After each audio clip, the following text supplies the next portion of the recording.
Hello friends, आपने school में ये तो जरूर पढ़ा होगा कि हवाई जहाज के आविष्कारक राइट ब्रदर्स हैं। पर क्या आप ये जानते हैं कि राइट ब्रदर्स की उड़ान से 8 साल पहले एक हिंदुस्तानी ने उड़ाया था प्लेन। उस हिंदुस्तानी ने 1500 फीट की ऊंचाई पर इस प्लेन को उड़ाकर बढ़ाई थी हिंदुस्तान की शान। फिर क्यों गुम हो गया इतिहास में उसका नाम? नेशनल साइंस कांग्रेस के दौरान जब महान बापूजी तलपड़े का नाम आया तो सबकी जुबान पर एक ही सवाल था कि ये शिवकर बापूजी तलपड़े कौन है। आज हम आपको सन 1895 में लेकर चलेंगे और तलपड़े की सबसे बड़ी खोज से रूबरू करवाएंगे। साल 1903 में अमेरिका के राइट ब्रदर्स ने दुनिया में पहली बार हवाई जहाज उड़ाने का कारनामा किया था। प्राचीन पुराणों और तकनीक की मदद से शिवकर बापूजी तलपड़े ने उड़ने की तकनीक उनसे पहले ही सीख ली थी और अपनी इस कला को उन्होंने दुनिया के सामने पेश भी किया था। फिर भी इतिहास के पन्नों में ये कहानी दब सी गई। तलपड़े को ऐसा प्लेन बनाने का आइडिया महर्षि भारद्वाज के विमान शास्त्र से आया था। यह किताब संस्कृत भाषा में थी और तलपड़े संस्कृत में एक्सपर्ट थे। उड़ान के दिन इस करिश्मे को देखने के लिए हजारों लोगों की भीड़ उमड़ी, जिसमें नामी गिनामी हस्तियां भी शामिल थी। जुहू चौपाटी का ग्राउंड साफ कर दिया गया था। सामने रखी थी जेके स्कूल ऑफ आर्ट्स के एक अध्यापक शिवकर तलपड़े की एक अजीब सी दिखने वाली मशीन। तलपड़े ने जैसे ही अपने हाथ में पकड़े एक रिमोट पर कुछ हरकत की, वैसे ही गड़गड़ की आवाज के साथ यह मशीन हवा में उड़ चली। वहाँ मौजूद जिसने भी हवा में 1500 फीट की ऊंचाई पर उड़ते उस विमान को देखा, उसे यकीन नहीं हो रहा था।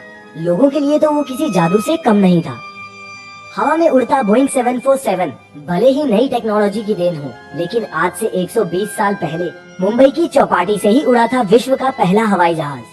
आपको सुन के हैरानी तो जरूर हो रही होगी, क्योंकि किताबों में तो यही पढ़ाया जाता है कि राइट ब्रदर्स ने ही एयरक्राफ्ट का आविष्कार किया है। कायदे से शिवकर बापूजी तलपड़े ने राइट ब्रदर्स से 8 साल पहले ही इतिहास रच दिया था।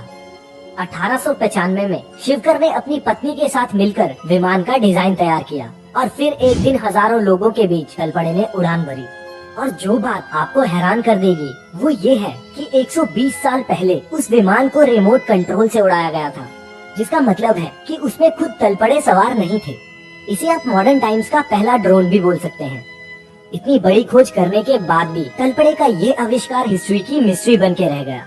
आखिर क्यों इतिहास ने शिवकर बापूजी तलपड़े को उनके इस आविष्कार के लिए वो हक नहीं दिया जिसके वो हकदार थे? क्यों 8 साल बाद सफल उड़ान भरने वाले राइट ब्रदर्स को एविएशन का आविष्कारक बताया गया? शायद तलपड़े को उम्मीद थी कि इस कामयाबी के बाद उनकी रिसर्च को आगे बढ़ाने के लिए मदद जरूर की जाएगी। वहाँ मौजूद वडोदरा के राजा ने उनको मदद करने का वादा भी किया, लेकिन तलपड़े के हालात नहीं बदले। वो गरीबी से लगातार जूझ रहा था। लंदन की एक कंपनी जिसका नाम रिले ब्रदर्स था, तलपड़े से मिलने भारत आए। उनके लोगों ने तलपड़े के प्लेन का डिजाइन मांगा और कहा कि वो इसके बदले में एक्सपेरिमेंट पूरा करने में मदद करेंगे। तलपड़े ये चाल समझ नहीं पाया और तब से ये इतिहास बदल दिया गया। अंग्रेजों ने प्लेन बनाने की तकनीक तो समझ ली, लेकिन तलपड़े की मदद नहीं की। पुष्ट दस्तावेजों के मुताबिक यही डिजाइन बाद में राइट ब्रदर्स को मिला और फिर 17 दिसंबर 1903 को जो हुआ वो इतिहास बन गया। इतिहास के पन्नों में हमेशा हमेशा के लिए शिवकर तलपड़े के नाम की जगह राइट ब्रदर्स का नाम लिख दिया गया। खैर, इतिहास बदलने की कोशिश समय समय पर होती रहती है, पर इतिहास बदलता नहीं बल्कि दोहराता है। उम्मीद है भारत भूमि पर तलपड़े जैसे निपुण वैज्ञानिक ऐसे महान आविष्कार करते रहेंगे। नीचे कमेंट करके हमें अपनी राय जरूर बताएं।